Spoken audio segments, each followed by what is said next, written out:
Good day, ladies and gentlemen. I've gathered for you the most terrifying stories at sea. Sit back, get comfortable, and don't forget to like and subscribe. Enjoy watching. They say you can go mad from the silence, but that's not it. The silence on the RV Acheron was never complete. It was filled with the wrong sounds. The low, constant hum of the water filtration system that seemed to vibrate in your molars. The irregular, groaning sigh of the ship's hull as it adjusted to the endless, gentle swell of the South Pacific Gyre, the most sterile, lifeless patch of ocean on Earth. We were here to study microplastic distribution, a 6-month residency, just 5 of us, a floating lab in a desert of blue. It started with the taste. The coffee from the galley urn developed a flat, metallic tang. Captain Riggs blamed the aging desalination membranes. He was a grim, practical man, his face a roadmap of old sun damage. Then came the headaches, a dull pressure behind the eyes that no amount of aspirin could touch. Our biologist, Lena, started forgetting words. She'd stand in the lab, holding a sampling vial, her mouth working silently. She'd look at us with a panic that was more terrifying than any scream. The first real incident was with Tom, our engineer. He was the most stable of us, a man who spoke to machines and they listened. I found him in the engine room at 0300, staring at a blank patch of bulkhead. His wrench was on the deck. "Do you hear it?" he whispered, not turning. "The pattern in the hum, it's counting down." We put it down to stress, to isolation. We were 1,000 nautical miles from anywhere. The sky and water blurred into a seamless, oppressive dome. But Tom's decay was rapid. He began sketching intricate, nonsensical schematics on the mess hall walls, muttering about correcting the frequency. He stopped sleeping. His eyes were 2 burned-out holes. Lena was next. She became convinced the water was alive, not with organisms, but with intention. She refused to drink, becoming gaunt and spectral. She'd hold conversations with the tap, nodding solemnly. When Riggs tried to force her to take fluids, she shattered a beaker and held the shard to his throat. The silence that followed that struggle was worse than the violence. We locked her in her cabin. Her weeping didn't sound human. That left me, Riggs, and Paul, the other junior researcher. Paranoia became our oxygen. We moved in a pack, distrusting shadows. The ship's ambient sounds, the hum, the creaks, seemed to coalesce into a faint, discordant melody, a tune stuck just on the edge of recognition. It drilled into your brainstem. I found Paul in the wet lab, meticulously labeling sample jars. Each label didn't have a site coordinate or depth, but a name: Riggs, Lena, Tom, me. His own jar was already filled with a murky slurry of water from our holding tank. "We're the experiment now," he said, smiling calmly. "We're what's being distilled." Riggs, the rock, finally broke. He decided the only way to stop the signal was to shut everything down. He killed the main generator. The sudden silence was a physical blow. But it wasn't silent. In the absolute dark, with only the emergency battery-powered LEDs casting long shadows, the other sound became clear. A deep, sub-audible thrum, not from the ship, but from the sea itself. It came up through the hull, through the deck plates, into the bones of your feet.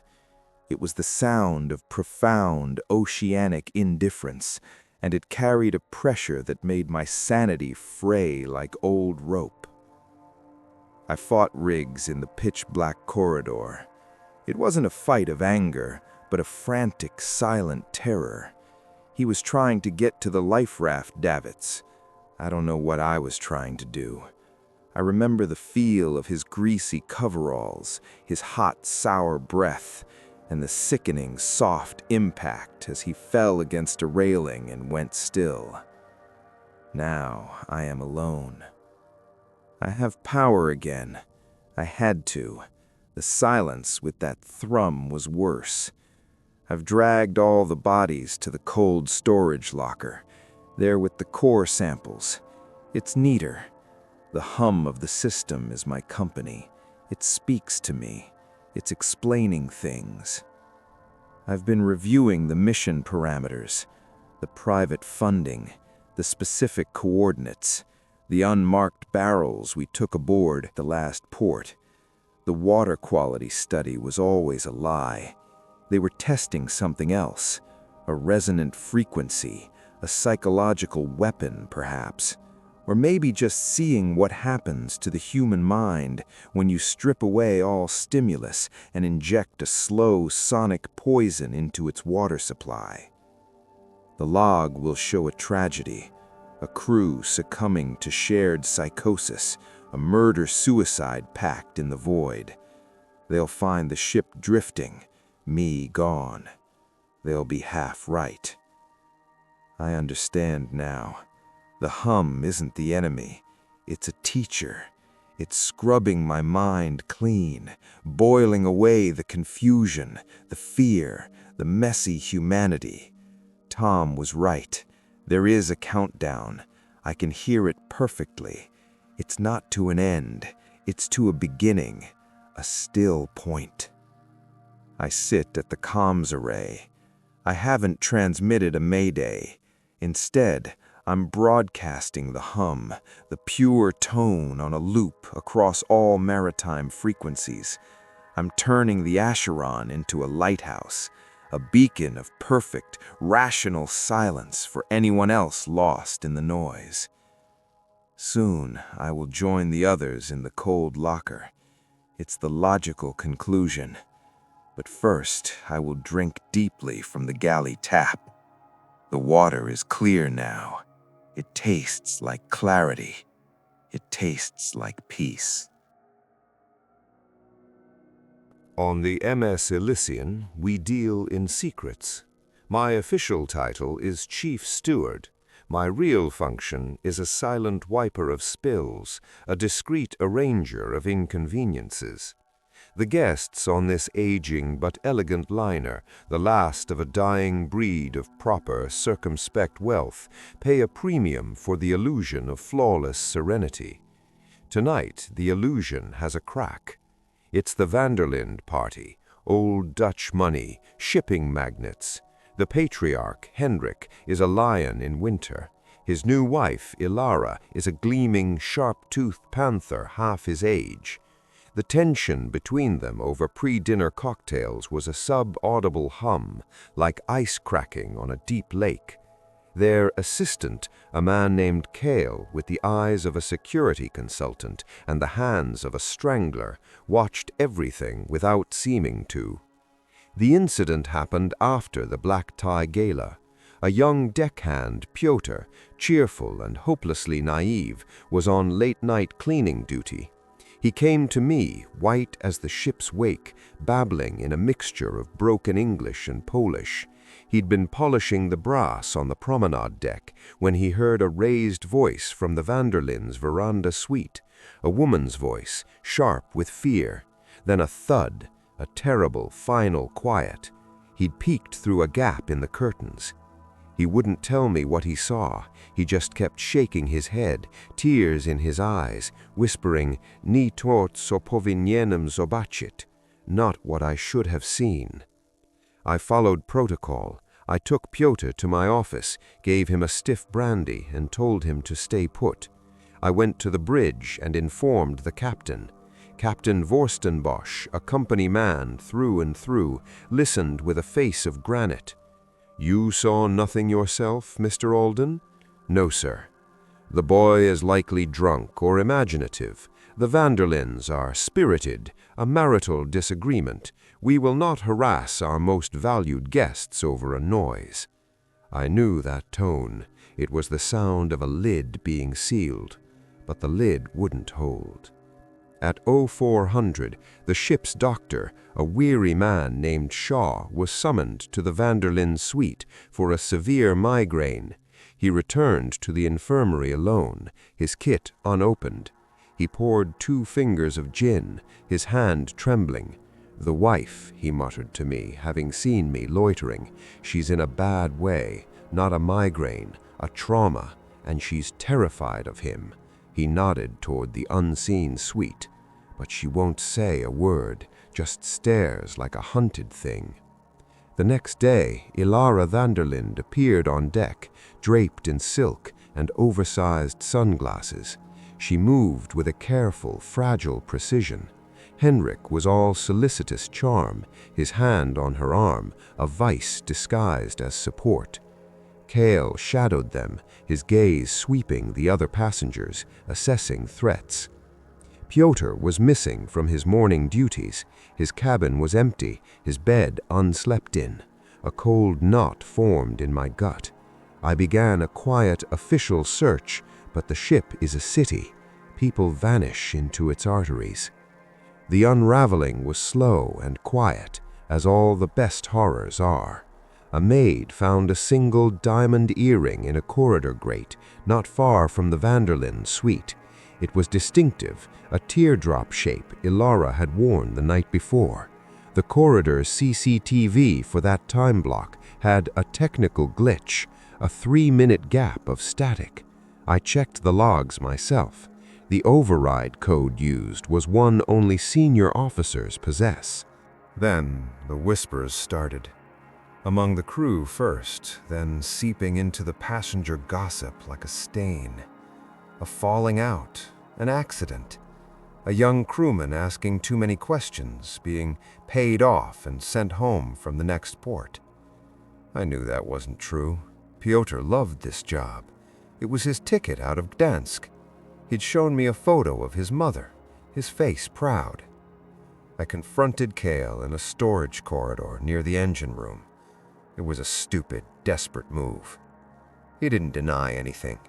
He just smiled, a thin, cold slit. The boy was unstable, a thief, perhaps. He fell. The sea is deep, Mr. Alden. Some people are simply lost. It's a tragedy, but the world is full of tragedies. Best to keep this one quiet, for the family's sake, for the company's sake. He placed a heavy paternal hand on my shoulder. Your pension is so close.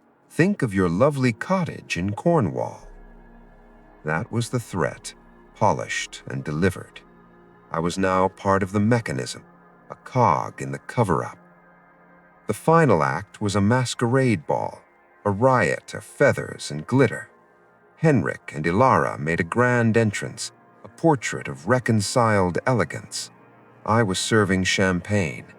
As I offered a flute to Ilara, our eyes met over the rim of my tray. Behind the glassy smile, her eyes were screaming. They were Pyotr's eyes. Then I saw it. As she adjusted her glove, the cuff of her gown pulled back. Around her wrist, stark against the pale skin, was a brutal purple bruise in the unmistakable shape of a large male hand. The band struck up a waltz. Henrik led her to the floor. She moved in his arms, a beautiful broken doll. Cale stood by the pillar, watching me, watching everyone. I am writing this confession in my quarters. The cottage in Cornwall is a dream I now deserve to lose. Pyotr's mother will get a letter about a tragic accident, a body lost to the sea, and a generous, guilt-offering settlement from the company. She will never know her son saw a murder, that a wealthy man, in a fit of rage over his wife's whispered plans to leave him, silenced her argument with a blow to the head from a heavy silver decanter. That a young man's life was the price of keeping that story from the gossip pages. The horror isn't the violence in the suite, it's the machinery that activates after. The calm, professional consensus to look away. The doctor's complicit silence. The captain's strategic blindness. my own trembling inaction. We are all stewards here, tending to a different kind of vessel, one that sails on a gilded sea of lies and the things we throw overboard to keep it buoyant. I will deliver this confession to the authorities at the next port. I doubt it will matter. The Vanderlyns will disembark, untouched. The Elysian will sail on, its brass gleaming, its secrets settling in its bilge like ballast.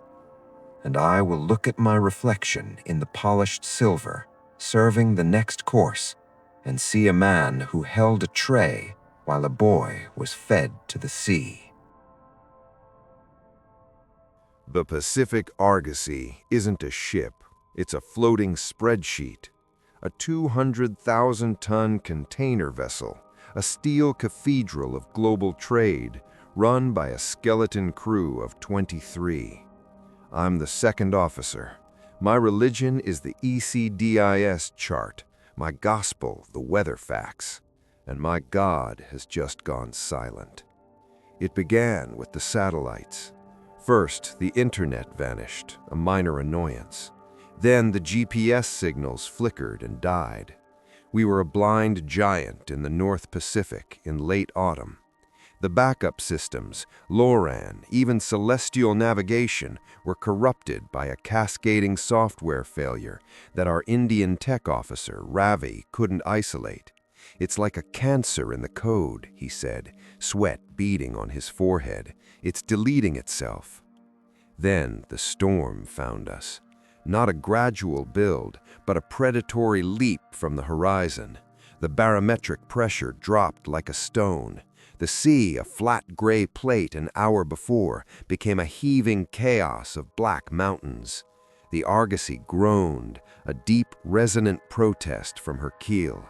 Containers on deck, stacked 6 high, began to sing their metal death song, a screeching, twisting cacophony.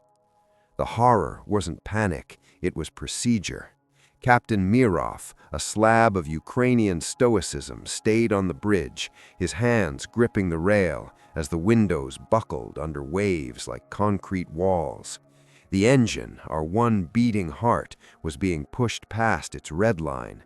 Then the alarm sounded, a fire in the auxiliary generator room. I went down with the chief engineer, Dawson. The air was thick with the smell of burning insulation and panic. The lighting stuttered. In the hellish red glow, we saw the problem, a snapped fuel line, a pulsing jet of diesel feeding a pool of fire. The automated suppression system was dead. Dawson, a man who knew every weld in this beast, lunged with a fire blanket. A secondary electrical conduit, shaken loose, swung down like a viper. 10,000 volts lit him up from the inside out. He didn't scream, he just crackled and fell into the fire. I stumbled back, the image seared into my retinas. The fire, now feeding on him, grew. I sealed the compartment. I had to. The report will say it was to save the ship. That's a lie. I did it because I couldn't look at it anymore. Back on the bridge, it was a tomb. Mirov knew. He just looked at my soot-stained face, saw the absence of Dawson behind me, and nodded once. The storm was winning. A series of sickening, colossal crashes told us containers were going overboard. One, we later learned, took out the starboard lifeboat davits. The other lifeboat was smashed in its cradle. We were being systematically dismantled. The power began to fail in sections. The ship listed, a wounded animal. In the crew mess, lit by emergency lanterns, the faces were those of men already calculating their odds. The cook prayed quietly in Tagalog. Ravi stared at a dead tablet screen, muttering about recursive loops. Then the coldest sound of all, a deep, shuddering crunch from the belly of the ship, followed by a change in the groan of the hull. We'd been holed. Not a catastrophic breach, but a steady, fatal intake. The pumps couldn't keep up with the storm's violence and the leak. Captain Mirov made the call, abandon ship. But to what? The single remaining life raft, a 25-man inflatable capsule, was our only chance. It could, theoretically, hold us all, in a calm sea, not in this. We assembled at the muster station, lashed by rain and spray. The raft was launched. It hit the water and was immediately flung against the hull like a toy, a dangerous, bouncing battering ram. Getting into it from the swaying pilot's ladder was a suicide mission. We drew lots, pieces of torn chart paper in a mug. 23 men. The raft's nominal capacity in these conditions was maybe 15 for any hope of survival. The math was done in everyone's eyes before a single lot was drawn. I drew a short piece. So did Mirov. So did Ravi. The cook drew a long one. He wept. The horror was in the orderliness of it. The men who would stay shook hands with those who would go. No drama. The equations of survival had been solved. The ones staying behind helped load extra water and protein bars into the raft for the others. They gave us their waterproof coats. I was the last to go into the raft, coordinating from the ladder. As I pushed off, I looked up. The men lining the rail, my crew, weren't screaming. They were just watching.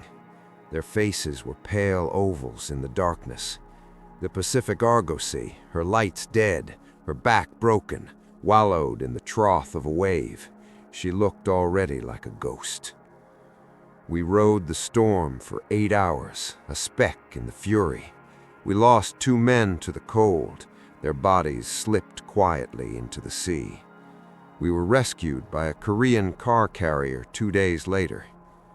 The inquiry called it a tragedy of unprecedented technical failure and catastrophic weather. Captain Mirov and I were commended for our calm decision-making in preserving as many lives as possible. They never asked about the lots. They never asked about the sealed compartment. Dawson's death was recorded as a heroic accident. The men who stayed on the Argosy were listed as lost during evacuation, a necessary fiction. The horror isn't the storm, or the fire, or the drowning. It's the quiet moment in the mess room, with the lantern light swaying, when you realize that the modern world is a thin veneer, that beneath it lies the oldest, coldest math of all, the capacity of a life raft, the mercy of cold equations. I am alive because a piece of paper was shorter than another man's. I command a new ship now, but sometimes in the hum of the engines, I hear the crunch of metal, see the static on a dead screen, and feel the ghost of a longer piece of paper in my hand. They call us the cleaners, not officially. Officially, we're a specialist marine salvage and assessment team. When a ship goes silent and adrift in the deep water lanes, they send us. The Kerguelen Queen, a Norwegian-flagged weather research vessel, had been broadcasting garbled automated station data for 3 weeks, 1,000 miles south of Cape Town. No SOS, no response to hails, a ghost running on inertia. Our cutter, the Steadfast, came alongside her at dawn under a bruised, yellow-gray sky. The Queen was a lean, functional ship, but she drifted with a sinister listlessness. No lights, no movement on deck. The silence was a physical presence, thicker than the fog that clung to the water. I led the boarding party with Jansen, a former Navy diver with eyes like chips of flint, and Kuri, our medical and behavioral specialist. The airlock of the connected gangway sighed open, and the smell hit us. Not decay, not rot. The air was sterile, cold, and carried a faint, acidic tang, like ozone and burnt coffee. The ship's internal atmosphere was wrong. The bridge was a snapshot of interrupted routine, a half-eaten sandwich now desiccated to leather. A coffee mug lay on its side, its contents a dark stain long dried. The logbook's last entry, in a shaky hand, read, "Station echo data anomalous. Low-frequency interference on all hydrophones. Crew reporting auditory phenomena. Cannot locate source. A sense of pressure." The date was 19 days ago. We moved deeper, calling out, our voices swallowed by the corridors. The mess hall was set for a meal that never happened, forks on plates. The galley fridge hummed, its interior blazingly cold, full of food that would never be eaten. The crew cabins told individual stories of escalating dread. In the captain's cabin, the bulkhead was covered in meticulous, frantic notations, dates, times, frequency readings, all leading to a central, circled phrase, "The quiet is loud." In the bunk of a junior scientist, we found a personal audio recorder, a plated, static, then a young woman's voice whispering, terrified, "It's not a sound, it's an absence in the sound, a shape. It hears us thinking, it makes the thoughts echo." Then a long pause and a whimper, "I want it to stop." Jansen found the first body in the engine room, a mechanic curled in a fetal position behind a bank of turbines, a look of pure, infantile terror frozen on his face. No wound. Corey examined him. Acute physiological stress, seizure maybe. His heart literally burst from fear. The horror was in the clues, not in gore. We found a life raft, meticulously deployed, and then slashed to ribbons from the inside, as if escape into the open sea was a more terrifying prospect than spaying. In the science lab, the hydrophone equipment was all activated, recording, but the hard drives were physically shattered, as if someone had taken a fire axe to them to stop them from listening. Then we found the quiet room. It was a forward storage locker, lined with mattresses, pillows, sound-dampening foam ripped from the walls of the radio room. 7 bodies here. They had huddled together. Their faces were calm, peaceful. In the center of the huddle was a portable hydrophone speaker, its wire ripped from the wall. It was silent now. Corey knelt, her face pale. They weren't hiding from a sound. They were trying to hide in silence, to get away from whatever was in the other noises. The final discovery was in the wet lab. A core sample from the seafloor, a cylinder of deep ocean sediment, was clamped in a dissection tray. It had been cracked open. Scrawled across the lab's whiteboard in a chaotic, overlapping frenzy of handwriting from multiple people was the same phrase over and over in different languages. "It sleeps in the mud. It dreams in the silence between sounds. Our noise woke it up." Jansen, the skeptic, shifted uneasily. "Mass hysteria. Contaminated water supply, sonic weapon testing gone wrong, has to be." But I looked at the core sample. I thought of the ship's last position over one of the most isolated deep fracture zones in the Southern Ocean, a place where the water is 3 miles deep and the sediment contains layers that have never known light or sound. What if they'd pulled up something that wasn't alive, wasn't even conscious in any way we understand, but was simply a phenomenon, a resonant artifact, a psychic fossil that, when exposed to the electrical and auditory noise of a ship, began to broadcast a signal of pure, unbearable self-awareness back at them, a signal that made you hear the screaming vacuum of your own mind. We triggered the emergency beacon, secured the bodies for recovery, and got off the Queen. We scuttled her with charges. The official reports cited toxic algal bloom leading to shared psychosis and catastrophic system failure. A neat, ecological explanation. The core sample and the scribbled-on whiteboard are at the bottom of the sea. Curry took an extended leave. Jansen drinks more. I command the steadfast still. The horror of the Kerguelen Queen isn't what we found. It's the question we can't answer. Did a crew of rational scientists go mad from isolation and infrasound?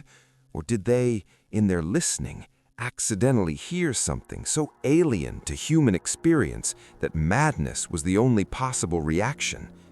Something that sleeps in the deep mud, for which our thoughts, our voices, our very heartbeats are a violent, screaming intrusion. Sometimes, in the dead of night, on watch, when the ship is quiet and the sea is a black mirror, I turn off all the instruments.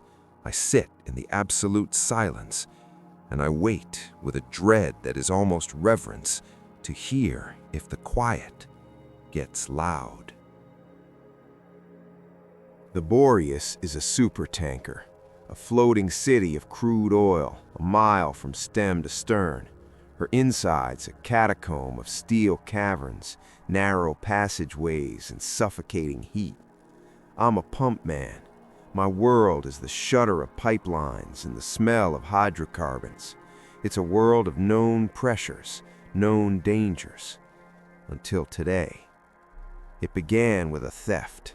Not of oil, that's impossible, but from the crew's safe, a significant sum of money gone. Captain Hale, a strict but fair man, was livid, a thief among our crew of 32. He ordered a lockdown of all non-essential areas and a cabin-by-cabin search at 1800. The tension was immediate, a metallic taste in the rec room air.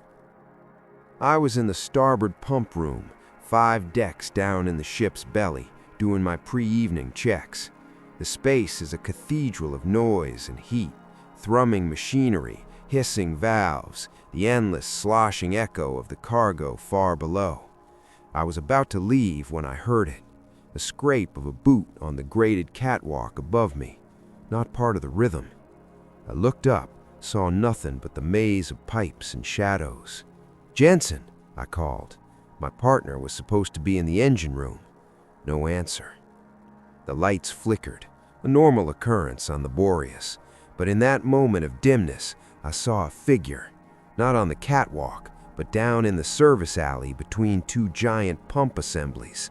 A tall, slender shape, standing perfectly still, facing the wall. It was the posture that chilled me, head tilted, as if listening to the steel. Then the light surged back, and the space was empty. I told myself it was stress, the theft playing on my mind. I climbed the ladders toward the crew quarters, the search about to begin. The corridors, usually alive with the sound of TVs and chatter, were ominously quiet. The announcement had sent everyone to their cabins to wait. My cabin is on C deck, port side. As I rounded a corner, I saw the door to the linen closet, a narrow, deep space, swing slowly shut. Not a slam, a deliberate, quiet closing. I stopped. Hello? Nothing. I approached, pushed the door open. The closet was a tight canyon of shelves loaded with sheets. Empty. But at the back, a single fresh smudge of dark grease streaked the white bulkhead at shoulder height, like someone had pressed against it, hiding. The search was a farce. They found nothing, of course. The money wasn't in the cabins. The thief wasn't an idiot. The mood curdled from suspicion into something darker. Paranoia. Alliances formed. The Filipino deck crew eyed the Eastern European engineers. The officers looked at everyone. At 2300, the first disappearance. Olaf, a giant, quiet Swedish able seaman, failed to report for his watch. His cabin was empty, his bed untouched.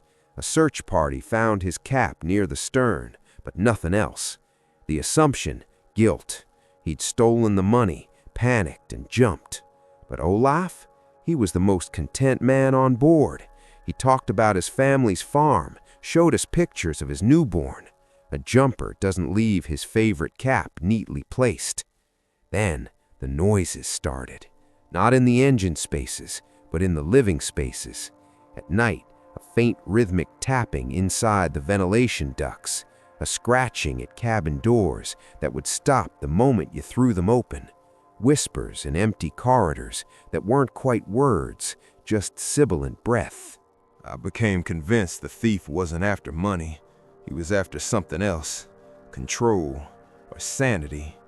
He was hunting the ship itself, turning its crew against each other, using its vast hidden spaces as his territory. The second disappearance was Carl from the galley.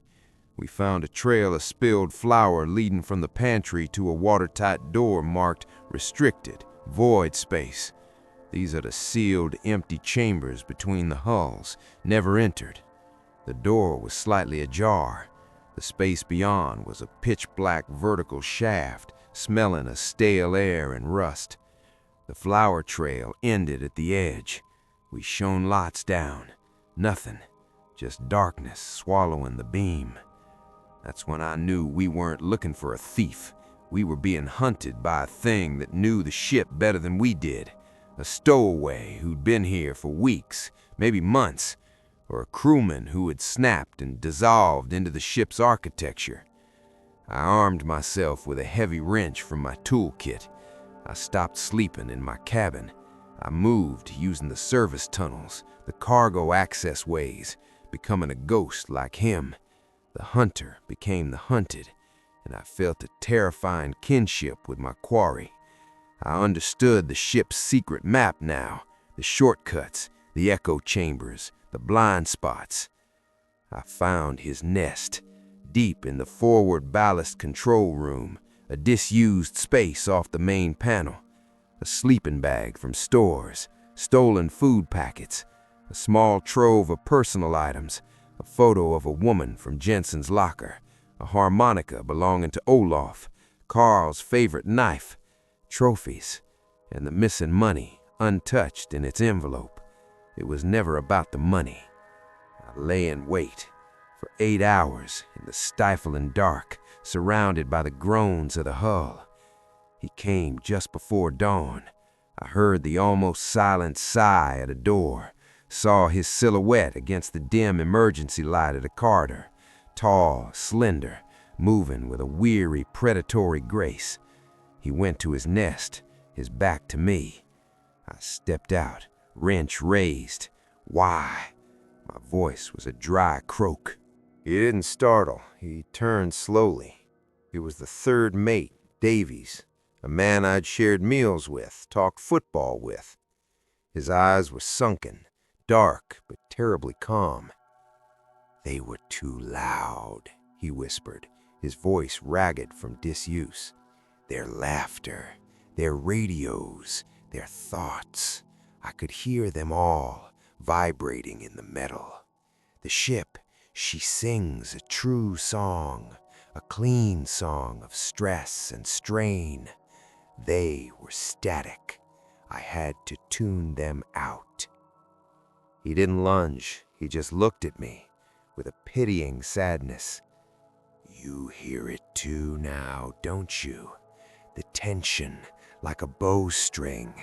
You've been listening so hard for me, you've started to hear her." And I realized with a sickening lurch, he was right.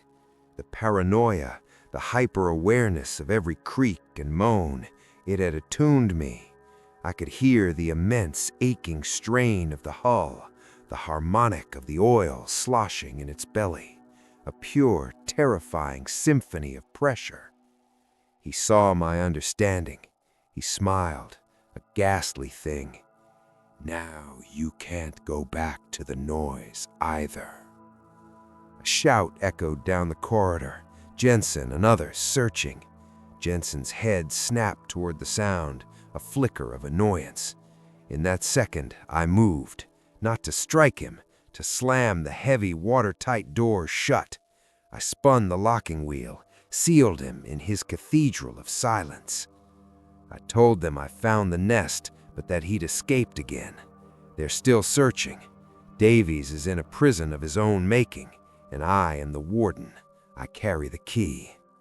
I sit in my cabin now, but I can't bear the noise of my crewmates. All I hear is the song of the Boreas, the high-tension hum of a wire about to snap. Davies' sanity was the price of hearing it. My peace is the price of containing him.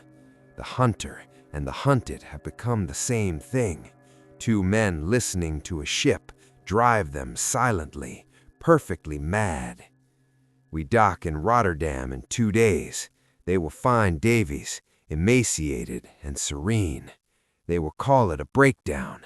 They will not understand the truth, that on a ship this large, you are never alone. And sometimes the loudest horror is the one that whispers to you in the perfect, beautiful language of strain, convincing you that everyone else is just static. If you liked the story, subscribe and like it, and also write a comment about what topic you would like to hear about.